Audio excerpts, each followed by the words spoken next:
This episode of Recording Studio Rockstars is brought to you by OWC, Carl Tatz Design, JZ Microphones, Spectra 1964, and iZotope. You're hearing my voice right now through the JZ pop filter on the JZ BB29 microphone in a Carl Tatz designed room through the Spectra 1964 STX 600 mic pre-complimenter and iZotope RX and Ozone, all recorded safely onto an OWC Mercury Extreme Pro 6G SSD. So get ready to rock.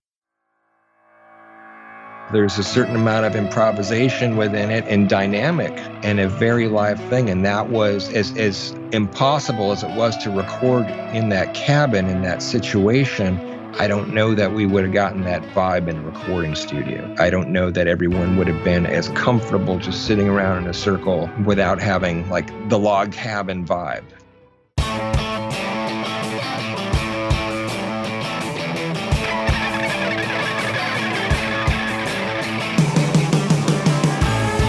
Welcome to Recording Studio Rockstars. I'm Lid Shaw, and this is the podcast created to help you become a rock star of the recording studio.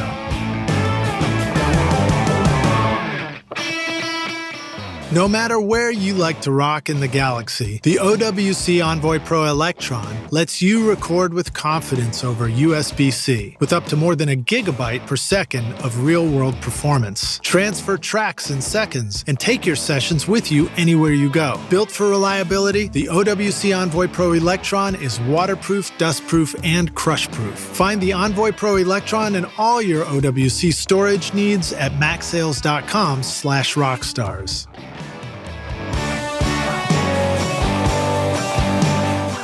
I used to have an expensive pop filter for my vocal mic that was so fragile, I had to put a sign on it warning singers not to touch it or else the thing would break. But not anymore. Now I've got this super durable pop filter from jzmic.com that sounds fantastic. I don't have to worry about stuff breaking and can focus on making music. Go ahead, grab my pop filter. I dare you. Use the limited time coupon ROCKSTARS and get 20% off the amazing pop filter at jzmic.com.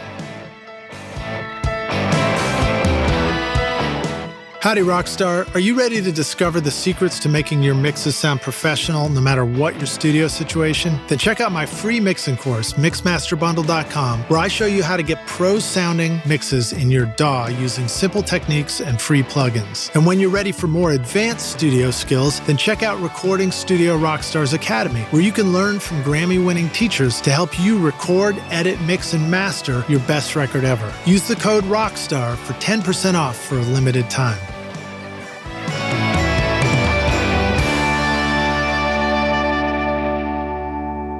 Hey Rockstars, it's your host Lid Shaw, and welcome back to Recording Studio Rockstars, bringing you into the studio to learn from recording professionals so that you can make your best record ever and be a rock star of the studio yourself. My guest today is JJ Blair, a native Chicagoan who came up playing blues and reggae in clubs as a teenager in his hometown before eventually moving to Los Angeles to begin his recording career. Known for taste, musicality, and proficiency in a broad range of musical styles, JJ has also amassed a great collection of vintage microphones, outboard gear, and instruments, which he draws on to make outstanding records and productions. He produced and mixed the Grammy-winning record Press On by June Carter Cash, engineered on the Grammy-winning and #1 Billboard Hot 100 record Great American Songbook Volume 3 by Rod Stewart, as well as engineering on P. Diddy's #1 hit, All About the Benjamins. Right on. JJ has been a producer and engineer since 1994. His clients, credits, and list of musicians he's recorded includes a huge list, but I narrowed it down a little bit. Jeff Beck, George Benson, the Black Eyed Peas, Body Count, Joe Bonamassa, John Bryan, Johnny Cash, June Carter Cash, David Cassidy, Kelly Clarkson, Vinnie Colaiuta, Double Trouble, Peter Erskine, Melissa Etheridge, Jason Faulkner, Josh Freese, Jim Keltner, Roger Manning, Keb Mo, Zigaboo, Modalist. How do I say Zigaboo's last name? Modaliste, I think. Modaliste. Bernard Purdy, Smokey Robinson, the Pointer Sisters, Rod Stewart, Tommy Stinson, Marty Stewart, Weezer, Whiskeytown, and Edgar Winter, to name just a few of the many bands that JJ has worked with and the artists And JJ mainly works from his personal recording studio, Fox Force 5 Recorders. I like that, man. Is that like a reference? I think of what's the puppet animated series on TV? No, it's actually a reference to Pulp Fiction, which came out when we were building the studio, and it's Uma Thurman's character saying that she was in that pilot called Fox Force 5. I Nice. thought, man, that would be a great band name. I don't know any bands who need names, but I have a studio that needs a name, and it's stuck. And the coincidence was, so that was, I think, 94 we came up with the name, and then it was I think 98 or 99 when I did June Carter Cash's record, and she had a song on it called Tiffany Anastasia Lowe about her granddaughter, Tiffany, who was obsessed with Quentin Tarantino. And the song is basically about Pulp Fiction. So I'm like, oh, this brings this all full circle now. Yeah, nicely done. Right. So I'll finish this intro real quick so we can continue on that one. But there's more. Yeah, just the last bit. You ready? Are you ready for it, JJ? Big thank you to William Whitman for making our introduction. Thank you, William. And please welcome JJ Blair to Recording Studio Rockstars. JJ, are you ready to rock, my friend? I have my foot up on the wedge, and I am ready to rock. Nice. The car. If I was to ask you how many of your records you would consider rock records, how would you break up the genres of music you have created into percentages? Wow, that's it's funny because I consider myself, a rock player who can do a bunch of other things, but man, it's hard to say. I think I started out doing a lot more rock, and I just don't do as much anymore. So I don't know. And and in terms of entire records, if you become sort of a yeoman engineer, a lot of the time you're not necessarily doing complete records. You're doing sessions, you're doing songs, and especially these days because there's no record budgets, so no one's just going in and locking out a studio for a month and making a record. Everything's kind of done in bits and pieces. So I don't know. I mean, I hope that at least 40% of everything I do is rock. But, at least 40%. Yeah, I love it. It's that 51% is always that magic number, right? Yeah, but you know what? Here's the thing. I'm a rock centric person in terms of the way the music that I listen to and the sounds that I'm influenced by and that I go for. However, when I work on heavy stuff, man, I feel beat up, and I'm glad. Like I'd rather do like Americana for the rest of my life than like hard rock. Like Joe Barresi is a friend of mine, and Joe specializes in really heavy, loud rock. Jay Rustin is another guy, and I don't know how they do it because I do like 5 days of that stuff, and I'm just like beat up. Yeah, I mean it's sort of a young man's game. I feel that way sometimes. I mean, I still love to rock, but I don't crank up the car stereo for quite as long as I used to. Well, particularly when you're tracking and you're sitting in a pair of, you're sitting in front of a pair of, medium range, medium range monitors. Yeah. And it can and you have to have, that's a certain music that you have to work on at a certain volume because you have to feel a certain impact from it. And I can do jazz and, other stuff a little quieter and get away with it. But rock, especially if someone's tracking, they want to feel the fire there. Yeah. And talk about a genre where somebody might want to do something over and over and over again too. You know, I feel like rock records invented that, the many takes. One of the things that I found myself doing was always having a pair of gun earmuffs around, and I just, get the guitar tone, then just put these huge earmuffs on because you're right. I mean, we're sitting so much closer to the speakers than the guitarist is, even if they're overdubbing in the control room. There's a producer I work with who listens very, very loudly. And rather than that, I bring my own headphone setup, and I bring a closed back system, and I will listen through that, but a lot quieter. It blocks out enough so that I can still listen, because he listens at punishing volumes. Punishing volumes. That could be the name of your, I don't know. That sounds like the name of a book. Let me reference something else. So it wasn't in your bio, but as I was doing a little more research on you, pertaining to your ability to rock, tell me if this is accurate or not. You played keyboards for The Who in 2006. For a gig, yes. That's good enough for me, man. You get infinite rock credibility right there. I woke up the next day and I had a Wikipedia page. It was the weirdest thing. That's where I found it. It was like, it was weird. But yeah, it's The Who. Most of the time are my favorite band. So, it's hard to have like one favorite band all the time, but most of the time they are my favorite band. So that was a thrill for me. All right. So we'll stick to keyboards and rock for just a moment. One of the videos that I found of yours was Casualties of Jazz, The Wizard, a cover. And somebody's playing. I don't think that's you. I think you're sitting in the video, but I think somebody was playing a great sounding Hammond. Yes.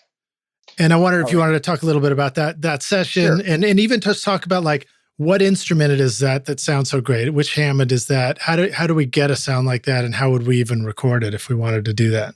Well, here's the history on Casualties of Jazz really quickly in a nutshell. The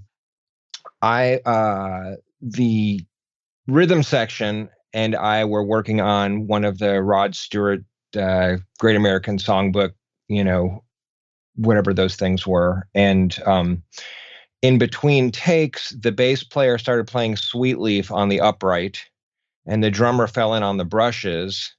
And I had the good sense to hit record, and I just played with it and came up with this idea of like, hey, we should do a whole record of this. And they recruited Chris Golden on bass and Jimmy Paxson Jr. on drums. They recruited their friend Matt Rohde, who's a keyboard player that they used to do a lot of gigs with.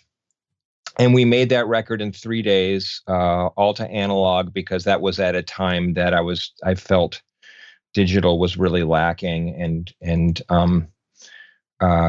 So I just sort of put it out, and it got a life of its own.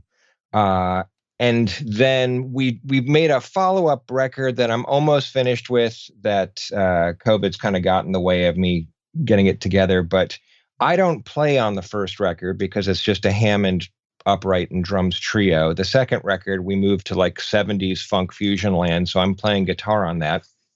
Nice. And that video, a lot of wah-wah.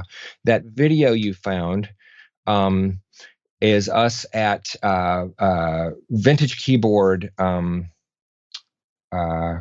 I think, is it just called Vintage Keyboard? But they invited us to come and do a little show there. And so there's one thing of us doing the music with me playing guitar, and then the band was like, well, just sit around and introduce us for the other ones and look like you're into it. So that's why I'm sitting around chair dancing while they play. And that Vintage Custom Keyboards, I think that's it. So or Custom Vintage Keyboards. Geez, I'm gonna get this wrong, and then they're gonna be mad at me. But you can you can put a link in, there we go in the thing, and we'll get it right. So so they're really fantastic vintage keys repair and customization place. So they had a really great Hammond there. And then the one on the record is my late 40s Hammond CV, which I modified to be easier to play and have a lot of the features of the B3, but can do something that the later ones can't, which is go into a type of overdrive if you intentionally miswire it.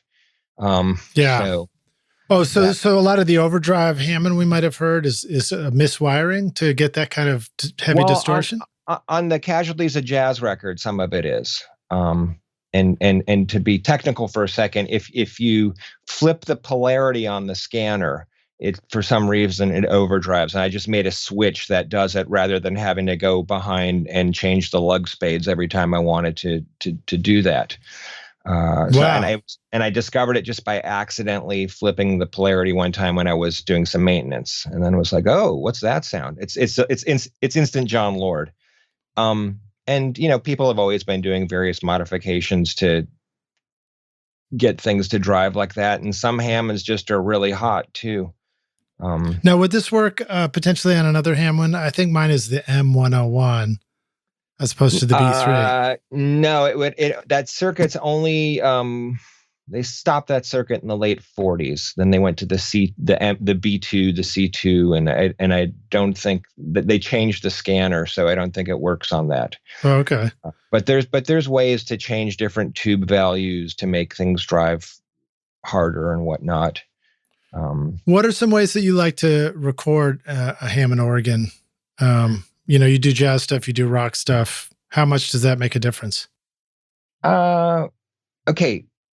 So the Leslie is a very stereo amplifier because it's spinning, it's chorusing, there's a lot of left to right motion. So the question for me is it prominent? Do I want to sit it up front in the mix? Am I putting it somewhere? Do I, want to have it stereo? Do I want to be able to pan it? Is it going to be in mono?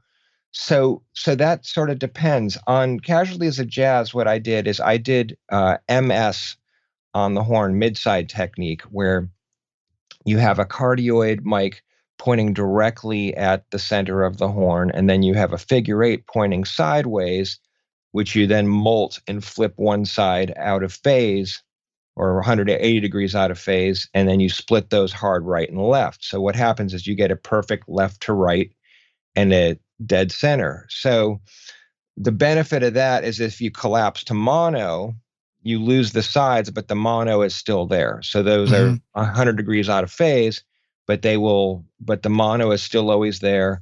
And you don't get some of that weird mid-range cancellation that you can get sometimes when you have a spaced pair or something like that. And it's very dead up the center. So on that record, because the Hammond was the focal piece, I went with that. A lot of the times what I'll do, and then I just did like a mono whatever on the low baffle. What I tend to do now is I will put mics outside the louvers at 90 on the two corners, 90 degree. I don't do opposite each other. I do like on the corners of the same side. And the louvers help to reduce the wind. I may put a piece of tissue over it too. And here's another fun thing you can do with your masks, by the way. If you have like an RE20, if you have an RE20 on like the baffle, you can put a surgical mask over it, and it makes a great wind baffle. I discovered this in one of the last records I did. That's funny. But we just talked about that on the last interview about how I discovered somebody's voice sounded a little bit better if they didn't take it off, and I felt terrible about suggesting that. Was it somebody with a lisp? No, it was just the sibilance on the mic. I know I'm saying. Totally. When you have someone who talks like that, it could be really helpful. Yeah, totally. Wayne Newton or yeah. So I'll on something like that, I'll just do a stereo pair on the corner, 90 degrees facing in towards each other, and that gives me a really great stereo image and seems to collapse okay. And I pan those hard left and hard right, and then it's just about, what does that Leslie sound like? What does the Hammond sound like? And that's always, it's not like you can just switch out Leslies and Hammonds for another one, because there's usually only one. Right. With so many fantastic iZotope plugins to choose from, deciding which one to buy next could be a bit of a challenge. But did you know that now you can have all the iZotope plugins through their new affordable subscription bundles? Get Music Production Suite Pro for only $24.99 per month, or Producers Club for only $19.99 per month. Start your 7-day free trial subscription now, or go to iZotope.com/rockstars and use the code ROCK10 to get 10% off any individual plugin purchase. Do you need to record direct stereo keyboards? Spectra 1964 now offers the Stereo BBDI-2 with custom wound high-Z transformers for big headroom, virtually flat response, and a 15 dB input pad. The Spectra 1964 BBDI passive direct box is also perfect for recording deep bass that will make your mixes sound huge. Plug that into a C610 comp limiter, and as founder Bill Cheney points out, it'll move your pant leg. Get your sound moving at Spectra1964.com. What about the mic choice? I mean, how important is it that we're using small diaphragm, large diaphragm condensers, ribbons, 57s? Okay. For me, it's got to be something that, let me see. I'll use 414s a lot, for instance, on the horn. And then I was at another studio and I don't remember what I was using on it, but it just wasn't sitting. I think whatever 414s they had, it just wasn't sitting right in the mix. So it just had a little scooped sound and it was missing some of the meat of the note that I wanted. So I changed it out for like an 87. I'm sure that you can use a 57 or whatever, and EQ is your friend.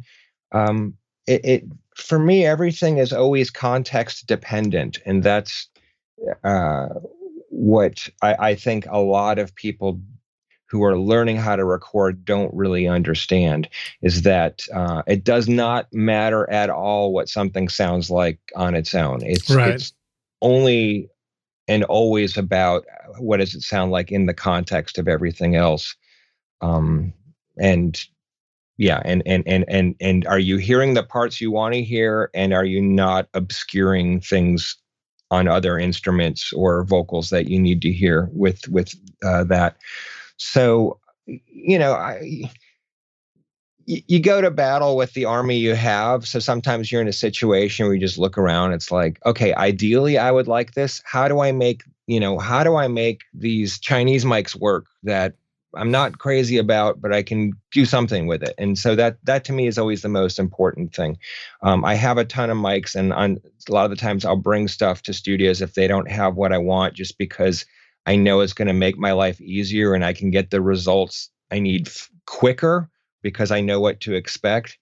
But you sort of need to be flexible and work with whatever's there and learn how to tame whatever issues it might crop up. All right, I'm glad you brought up having a ton of mics. So I'm actually redoing my studio now, and I'm trying to neaten and organize. And I started looking up and researching, hey, what's the best choice for storing your mics? And boy, did I get a variety of responses, all kinds of stuff. What do you feel like you've learned about, I don't want to say the best, but a clever way or a smart way to manage and store a lot of microphones if you have a bunch? If you have more than you need for your studio, what's a good way to keep them so that you got them quickly when you need them, but they're treated well and they're, maybe not all boxed up, or maybe they are, I don't know. Years ago, I was at what was then Avatar, and I think it's Power Station again. And I was, in their mic room, and I noticed that they had all the mics hanging on dowels on the wall in a very nice, organized fashion. And because they were using quick clips, and which is weird. By the way, can I mention? Sure. Why is it when I go to Nashville, nobody uses quick clips there? That is just like, there's just something. Is that just like a Nashville thing? Well, when I was in school, that was kind of the only time I ever even saw quick clips. And it was suggested in school that quick clips were cool, but people didn't really use them because the mics got dropped too many times. Yeah, no, that's you have to train your assistants to check them to make sure that they don't drop. But yeah, they Maybe we can just have drop. too many people coming and going from too many environments in Nashville. Exactly. But anyway, so I like quick clips and they make my life easier. And I've had, you know, a bunch of, I used to own a rehearsal studio. And one of the things that would happen was the threading on the stands would strip all the time too, and that's a drag. Yeah. So quick clips are great. Not only are they fast, they help prevent that. And if you have the mics on quick clips, you can use a half-inch dowel and hang the mic on the quick clip. And then what you should do, especially if it's I only do this with my condenser mics, but I put a plastic bag over it to keep dust from gathering on the capsule.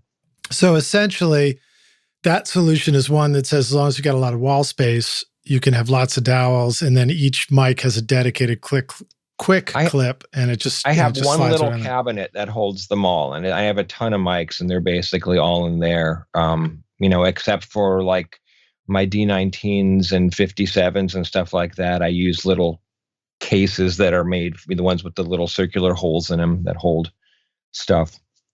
Yeah, I mean, I've always felt like a challenge with mics is if it's a little too much of a pain to put it together, you just won't use it on a session. Yep. You know, so I always felt like I should keep the tube mics on stands ready to go, or else we were just never going to use them. And Pelican cases are ridiculously expensive. I mean, I would have to spend thousands of dollars on Pelican cases to put everything in its own Pelican case.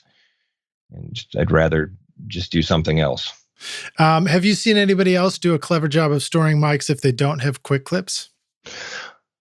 Yeah, there's I think Blackbird has drawers and shelves, you know, like mailbox slot type So things. it's a dedicated room, in other words, too. Yeah. You know, but you can have that in a live room too. You can just have a wall that has, but there's a lot of studios where you just see shelves and mailbox slots and things like that. But some of the studios that, you know, because they have to keep transporting from the tech shop where the mics live to, which, you know, the multiple rooms in the facility, they will use cases, because it helps to transport them and make sure that they're taken care of. Right. You might have like one of those carts you see in school where they wheel in the AV, you know, the film strip for today's class. Right. And you just pile your mics on it. What about things like humidity? How concerned should we be in our studio about humidity for mics and things like that? I think it really depends. I mean, I have one of my favorite mics is an M49 that came out of George Benson's studio in Maui. So there was definitely some humidity there, right? Wow. Yeah. But the thing about Neumann capsules is they actually have a little hole that you can't see that helps mitigate the humidity. I think it really depends. I'm in LA. It's not too humid. I haven't really had to deal with it. I think the issue for humidity has more to do with if you have sorry to get technical here, if you have a center terminated capsule, like you would have in a U47 or a U67 or a U87,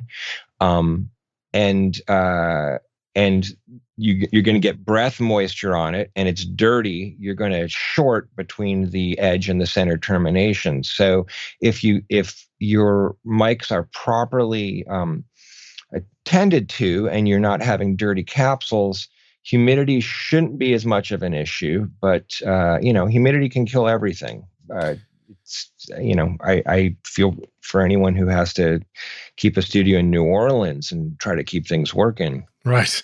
I did lose a U67 capsule to that very thing. And I was told, so Bill Bradley has the mic shop here in Nashville, and I was told by him that just the voice and, you know, the moisture of the breath over time can make the capsule short out in the way you described. And so we replaced the capsule and it sounds great now, but it started doing a weird, it's like almost like a thumping dropping out effect or something. That's the current arcing across that. And and once that shorts, you lose signal.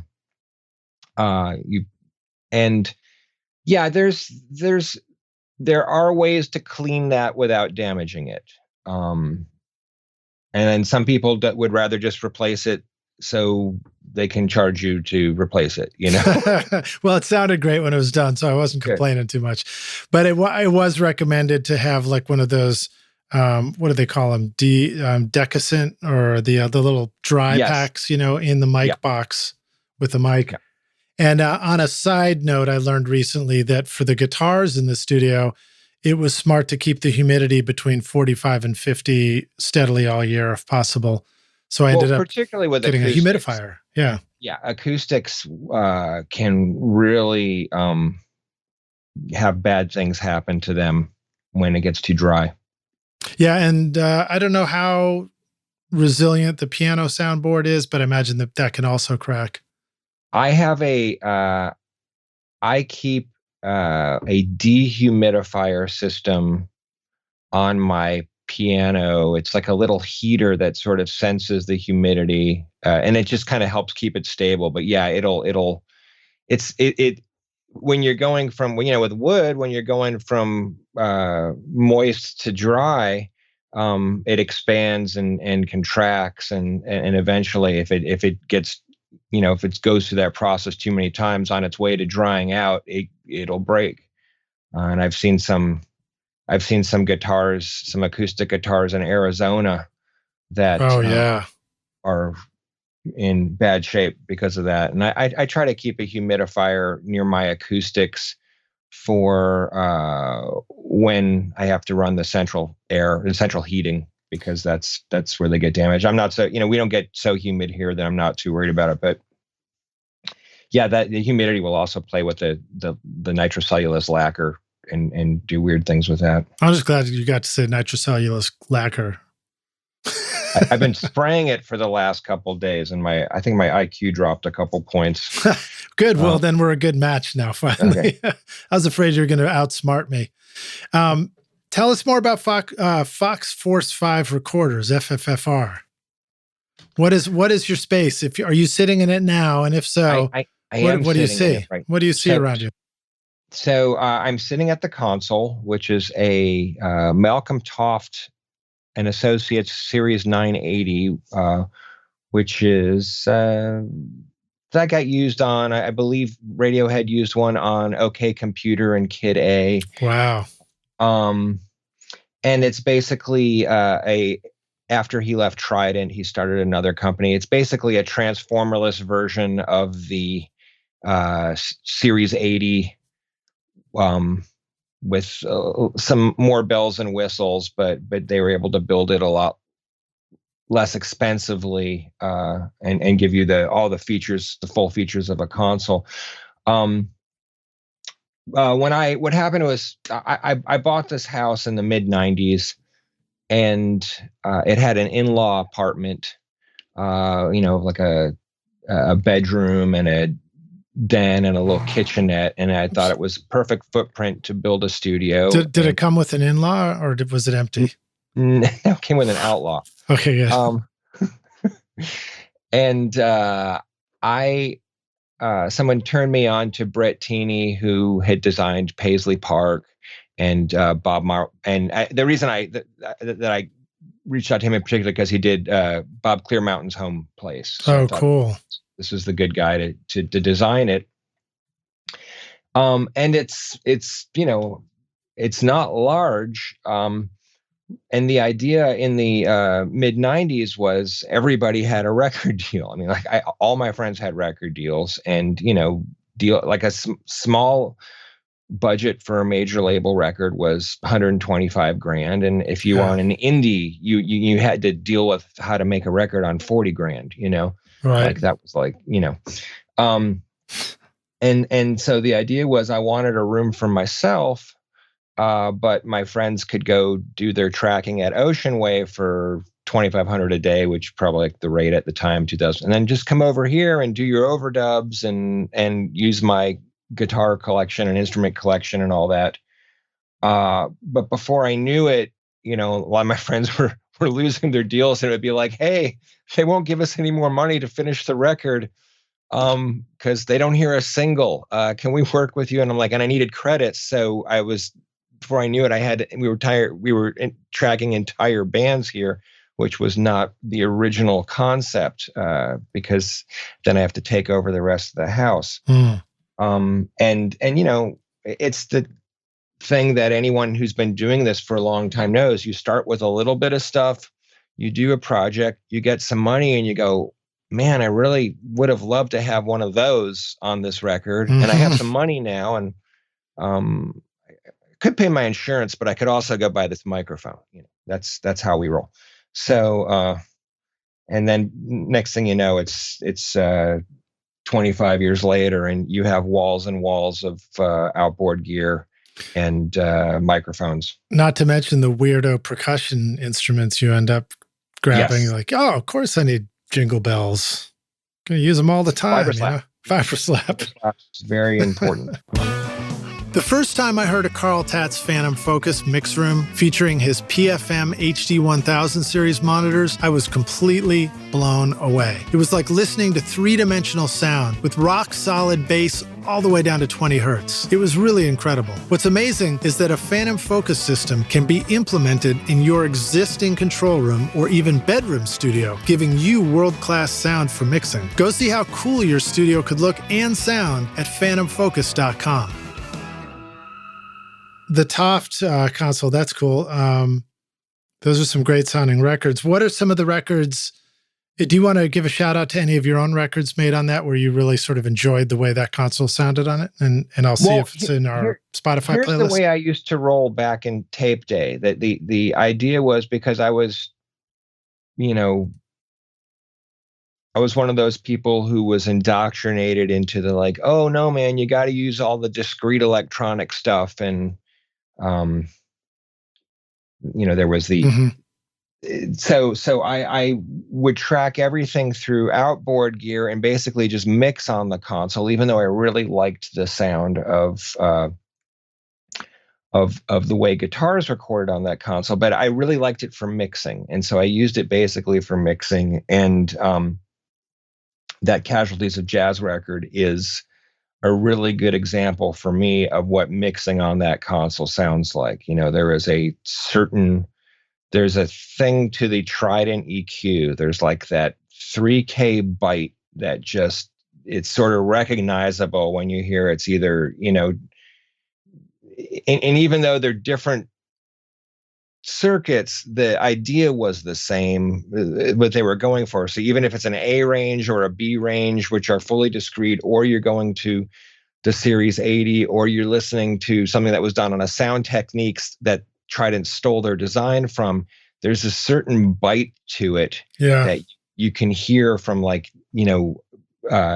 going anywhere from Ziggy Stardust to Queen to Supertramp to whatever, and there's just a sound that I can recognize. I'm usually like, wow, that was probably recorded here or there. Interesting. Yeah. I remember my first exposure to a Trident, I think it was an ADB at a studio here. And I remember just thinking it really had this I hesitate to use the word hard, but it had like a hard as in tough, upper mid-range and clarity in the top end. Like it wasn't gonna collapse on you. It was gonna punch right through if you wanted it to. No, it's bitey, and it brings out texture in a way that is so much of how I like to hear things. I mean, Helioses do it great, but Helioses aren't very flexible.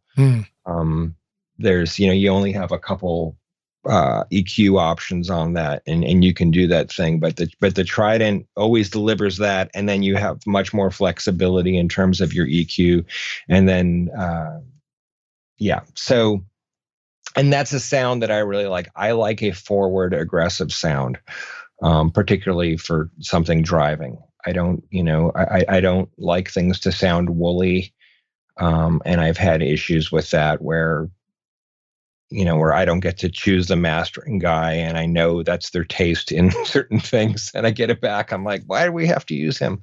Right. Where'd all that nice bite go? Yeah, well, I'm sure if you don't have a toughness and an edge to what you do, you maybe don't get called up on stage to join the Who playing keyboards either.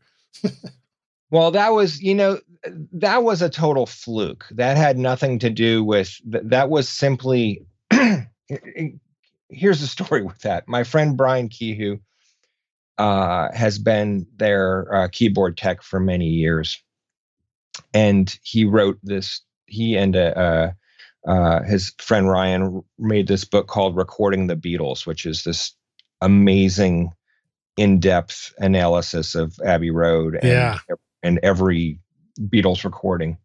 And he had to do a book release party during that tour, and he didn't want to farm out his gig to somebody who would try to steal it. And he knew that I was responsible and a major Who fan, so he asked me if I would, just want to do his gig for a couple shows. And I was like, sure. And then the keyboard player's wife became ill right before the tour. He canceled the tour. They upgraded Brian to play keyboards on the tour, and then thinking that, because he's heard me play keyboards on some stuff, he thought I could play keyboards, which is only partly true. and I'm not going to say no.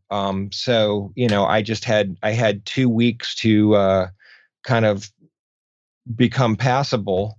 And then I wasn't subjected to a rehearsal or a sound check, so I just had to get up and go and make the best of it. And most of it was Hammond, and Hammond's more about, especially in rock, it's more about dynamics and moments rather than being a virtuoso. Right. So I was able to bring what that required. But that's the story with that. It was a total fluke. It was you're at the right place. It's like it's most people's careers that have gone anywhere.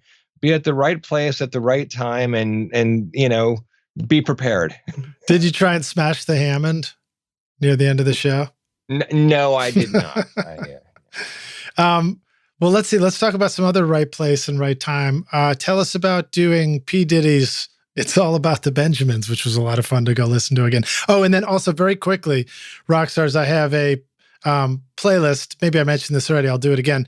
Playlist in the show notes. So just scroll through if you're on your phone, or click over in the show notes description. It'll take you to the blog post, and there's a playlist of JJ's records there, which includes the one we were just talking about, and I don't want to butcher the title, that was mixed on your console. It was the Casualties of Jazz. Kind of Black. Yes. So please go check that out. Which is available on Bandcamp, and I even have vinyl of it.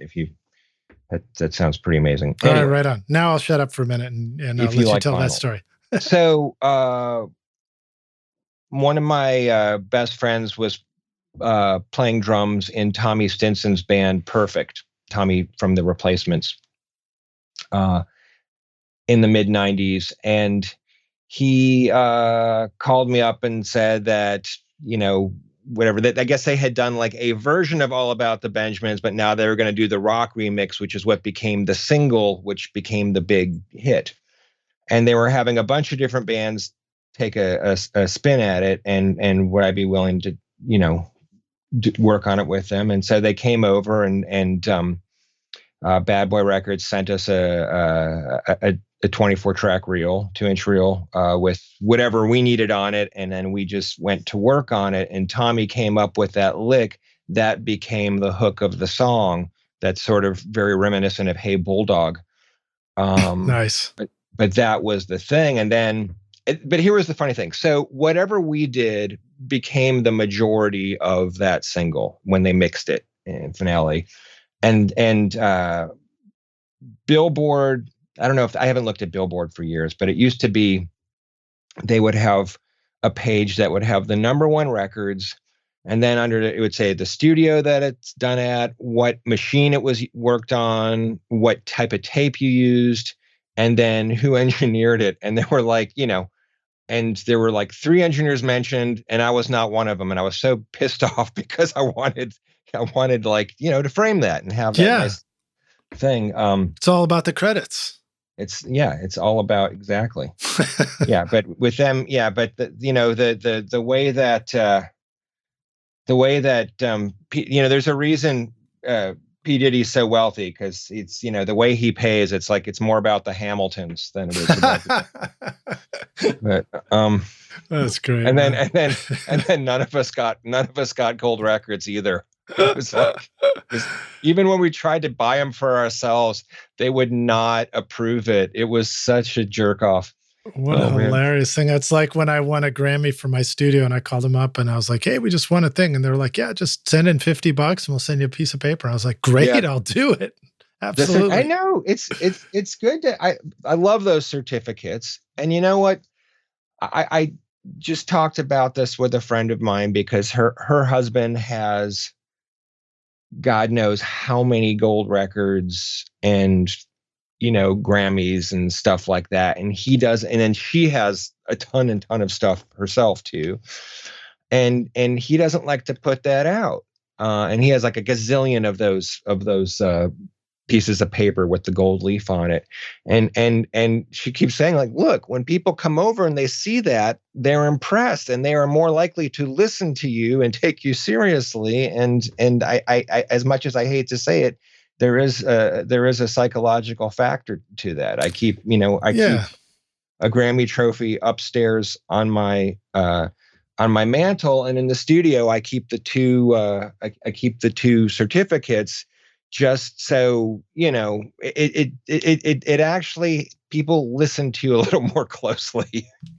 Well, I think it's a good reminder too that the way you just said it, it reminds me that we owe it to the people we're trying to help by including those things, because it actually, if it makes somebody in the studio feel better about being in the studio, feel like if it makes them feel slightly elevated with their music, then great. Who cares what I think about it, Exactly. And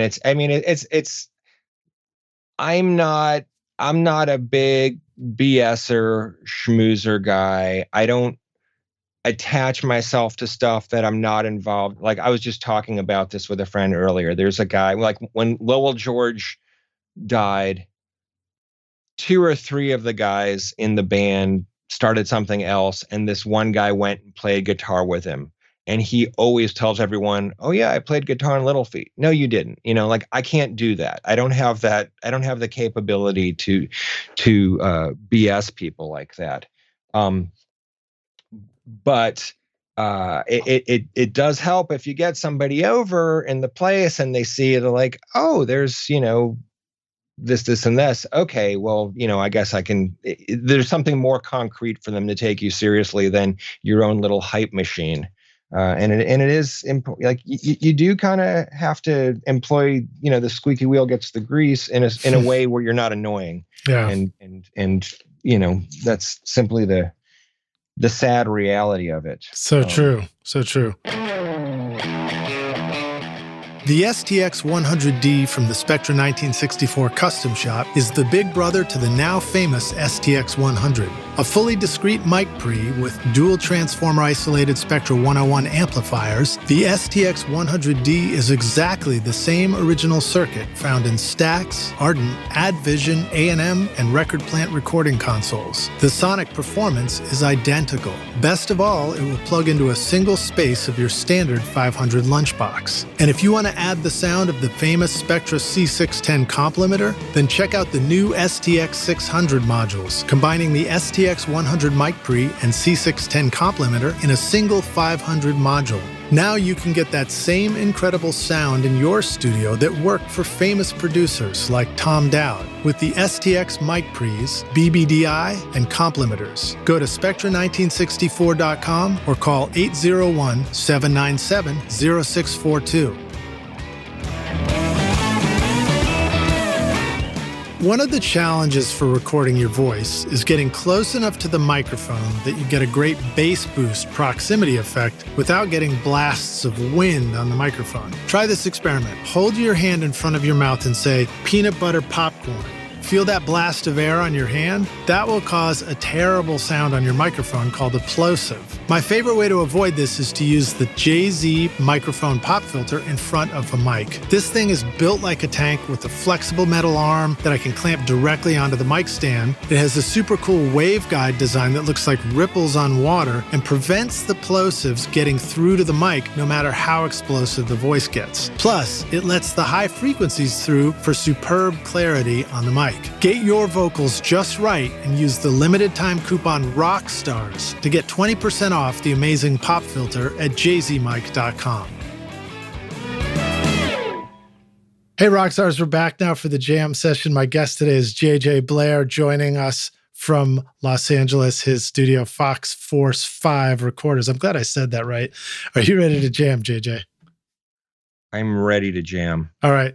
I've got my French. I got my whatever English muffin. Your English muffin, your French press coffee, and your English muffin. Ready for jam. Off mic, we briefly mentioned another Casualties of Jazz video that's in the playlist, in the YouTube playlist, Shakedown Street cover. And so I have to ask if you're, is there some Grateful, a Deadhead in you? I spent the second half of the 80s, following them around. Nice, man. Got any good stories from those days? I went to 5 shows, so I think that qualifies me, but probably not as much as you.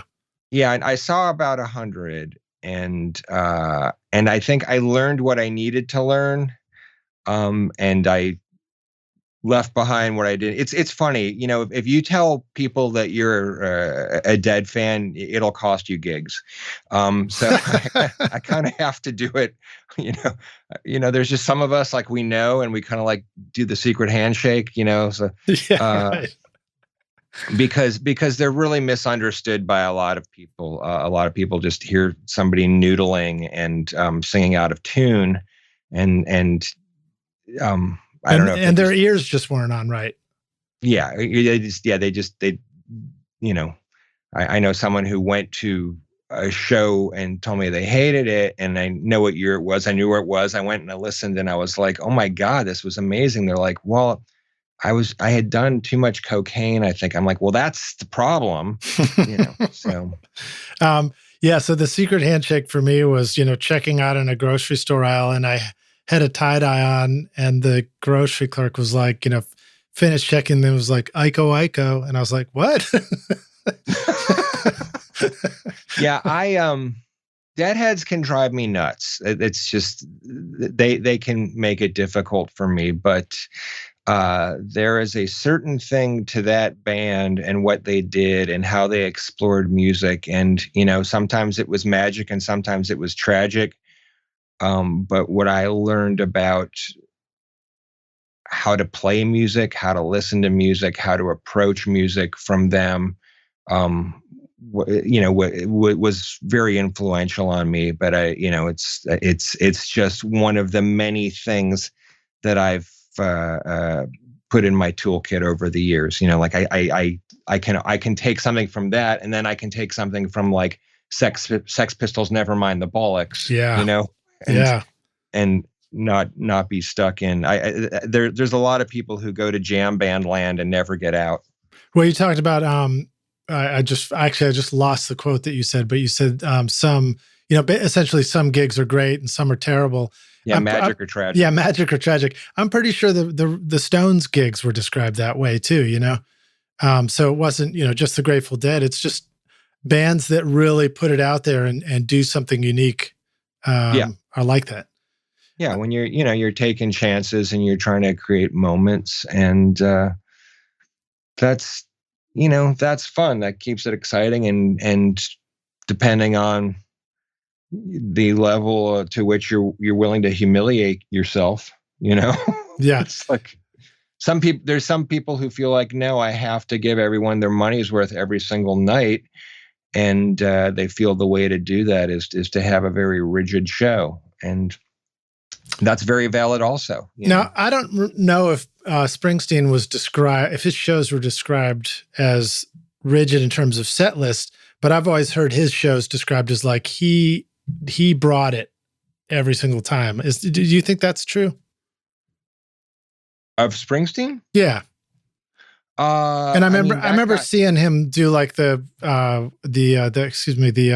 Super Bowl show, and I was like, how in the world did he just do that? Well, I mean, that guy's an icon for a reason. He is one of the greatest performers of all time. And his music isn't everybody's cup of tea, but what he knows how to connect with an audience. He knows how to control the dynamic and the flow, and build the tension, and release it and break it down, and do it for 3 hours straight, which is unbelievable. Yeah. So let's pivot to some of these other artists that you've worked with too, because you have such a great list of people. Tell us who Bernard Purdie is, and what is the Purdie Shuffle, and how does that pertain to you in making records? Okay, well, Bernard Purdie is Bernard Purdie is the hit maker, and he is one of the greatest drummers in history who played on some just fantastic songs. And yeah, he came up with a beat called the Purdie Shuffle, which is it depends on what tempo you're doing it, but the best example of it is Babylon Sisters that he plays on by Steely Dan. Wow. Where it's like, and John Bonham copies it on Fool in the Rain. Jeff Porcaro copies it on Rosanna. Those are all influenced by the Purdie Shuffle. And then there's half tempo versions. There's double time versions. There's various tempo versions, but it is just a certain thing that adds movement and groove in a way with those grace notes on the hi-hat, and then some little notes off the snare in between the backbeats. That is it's like just the sexiest beat ever. And so, Rockstars, there's also a good YouTube video where Bernard Purdie's showing the Purdie Shuffle, and he talks over it while he's doing the whole thing too. And so I think I got the right one, but I threw that in the YouTube playlist as well. Yeah, he's a character, and he used to. Guys who've worked with him in the 70s told me that he would show up, and he would take 45s of all the number one records he played on, and he would lay them out in front of his kit during the session. And then at the end of the song, he would hold up a banner that said, "You done hired the hit maker, Bernard Purdie." That's great, man. That's how we should all have attitudes like that about recording in the studio. Yeah, there's and unfortunately, apparently Atlantic owned the rights to some recording of the Beatles before they got signed to EMI. I think it was My Bonnie or something, and they had him overdub on it after they became popular, so they could put out a single of the Beatles. And so he actually is on a Beatles recording, but for some reason he has convinced himself that he's on all the Beatles records. He is on the Sgt. Pepper's Lonely Hearts Club Band soundtrack that the Bee Gees did, but he's not on any Beatles records. So Bernard recorded with the Bee Gees. Would he have done that down in? No. He did not record with the Bee Gees. There's all the tracks that are on that record of that soundtrack. I think they're probably either done here in New York, and I don't know if the Beatles are on it, but it was like a production of. I mean, if the Bee Gees are on it. Like the various songs where the various people do their cameos, like Steve Martin and Alice Cooper and all that. Mm-hmm. That band was Bernard Purdie was one of the guys, and I think maybe Chuck Rainey was playing bass, and Chuck played with Bernard on a lot of stuff, including Steely Dan and Aretha Franklin. Really one of the best rhythm sections ever. Just insane. If Bernard was coming over to record in your studio tomorrow and he was going to play the Purdie Shuffle on something, how would you mic up his drum kit? Well, first off, he's going to tell you how to mic it up, which is Okay. So what he likes to do is he likes, about doing tea towels on the toms, right? Like Yeah. Beatles style. Yeah. Well, he likes to do a thing that I have discovered and used when I'm trying to do a dead tom, which is you tape a towel across like the top third instead of across the whole thing. And so you can still hit the skin without hitting the towel, but it's dead because of the towel laying on it. And then he will insist that you mic it from underneath, even if it has a double head on it, because he's afraid that he's going to hit the microphone. And it works for some reason. I don't know if that would work if I had the top head live, but it worked. It sounded just fine. And he also likes a china. So you have to, put that into your equation. Other than that, how do we put that into our equation? Do we find the mute button? Yeah, well, but there's guys though that, like the guys who come from a jazzy place who play China, they do it a little differently. Yeah. The 80s ruined China cymbals for us. Right. Yeah. People who had them in big drum cages with double kick drums and stuff like that. There was a way to play those things that is very musical, and 98% of the drummers don't know what that is. It's my cymbals aren't loud enough. Here's a funny joke. I used to, I had friends in a band called 11 that I used to work with, and their drummer was Jack Irons, who left to join Pearl Jam, and they were auditioning drummers at my studio, and they would come and use their kit. And I suggested that we put a china on a stand in the corner, and if the drummer reached for the china, he automatically lost the gig. Did it work? We decided against it, but everyone had a good laugh. Nice, man. All right.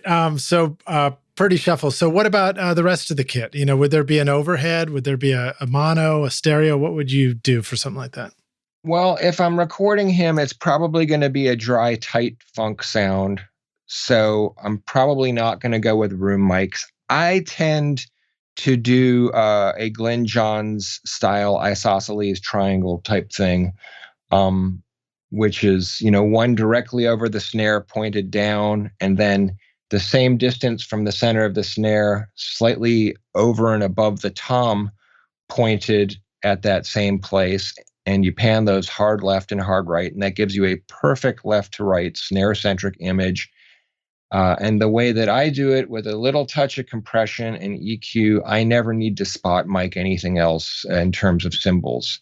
Nice. I will do that, and I have certain producers who are, of course, drummers who like, can you spot mic the ride? I'm like, okay, if you want, I will. But I never wind up needing it.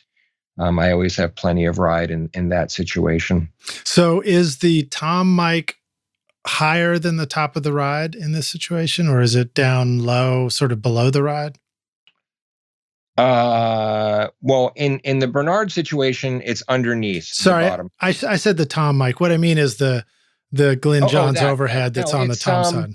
The floor tom. Let me see. I'm looking at one right now, and it's kind of a little bit, couple inches beneath, and yeah, it depends. I mean, sometimes you got somebody with a bunch of toms and a bunch of cymbals, and I have to go a little higher to capture everything. There's a video of the Who doing "Who Are You" in the studio, and Glenn Johns has that set up. You can just see there's one right over on the side because Mooney has all his toms and all his cymbals. Well, I'll have to find that. In that kind of situation. But yeah, it's just sort of one of those things that you take a guess what's going to work, and then you listen and you see if anything feels out of balance. And then as with everything you record, big hint to everyone who wants to learn how to record, anytime you record anything in stereo, always check it in mono. So you check your mono compatibility between the two mics. And you listen, and like I said, it should give you a perfect left to right image of the whole kit. And then as long as the phase is playing nicely together, and you can flip the polarity on your tom mics to listen for whether the low end goes away or not. You can sneak in tom mics as well. You don't have to. It's a great technique to not have to close mic toms and even the snare. But, I like to close mic everything so that I can get that immediate impact that people expect on most modern records. Nice. And I did find that Who Are You video. And so that is now on the playlist too. I'm feeling rather ninja with my internet skills live on this podcast right now. I'm impressed, Liz. It's a new strategy for me. Stare at a computer screen while I'm talking to you. Okay, cool. So let's take it to the next. Let's talk about the kick drum for a sec. What are smart moves for miking up that kick drum in that scenario, and what are some dumb things to do? Well, the first and most important thing with any drum is to know that most drummers don't know how to tune. It's just like they're not like, or that they know how to set up their drum for a live situation, but they don't really know what constitutes a good sounding drum in the recording studio. Right. And one of the reasons that I think I have a reputation for getting great drum sounds is I know how to start with making a drum sound good. So when you have a kick drum, there's very much has to do with having the right head, tuning it the right way. Baffling inside is huge. There's two things. If you don't, depending on the type of music, if there's a lot of overhang and the note sort of, like Bonham could get away with it because of the way the arrangements on the Zeppelin songs were, but you can't always have that kick drum hang out as long, sustain wise, because it messes with the bass instrument and other things. So you have to make sure that you are tuning the drum accordingly. Here's a weird thing too. I don't like kick drums that are deeper than 14 inches, which is like the standard historic size. All these DWs and Craviatos that are all like much deeper, I find them to be a little bit of a pain in the butt, especially when I start putting more than one mic on. I think 14 inches is like the perfect depth for recording. So that's not the size of the drum, or that's not the width of the drum, that's the depth of it. The depth, yeah. So, you can use a 20, you can use a 24 or 22, 26, whatever. Like that's going to have a certain thing. And then every drum will have like the pitch that is right on that. And of course, everything is song dependent. But so what I like to do is I think when I started out, I used to put an RE20 like right up on the beater, right? I'd poking through the hole, and then I eventually got into AKG D12s, not the D12 VR, but the original ones, which are sort of my favorite kick drum mic. And I wound up putting them just barely inside the hole, and I felt I got more bass that way, and that smack that you get from putting it right on the beater, I just give it some 12K on a 1073, and that would give me that same immediacy of having it right on the beater. And then the benefit to that was now when I put a FET 47 or something outside, the front of the head, or the outside head there, I have fewer phase issues to deal with than if that inside mic's a foot away or something like that. So right. So the inside is closer to the same plane as the FET 47 outside. No. Correct. And then and now I'm dealing with not so much is it canceling, but it's like, okay, what frequency is it building up at when I combine the two? And I can just move it an inch or two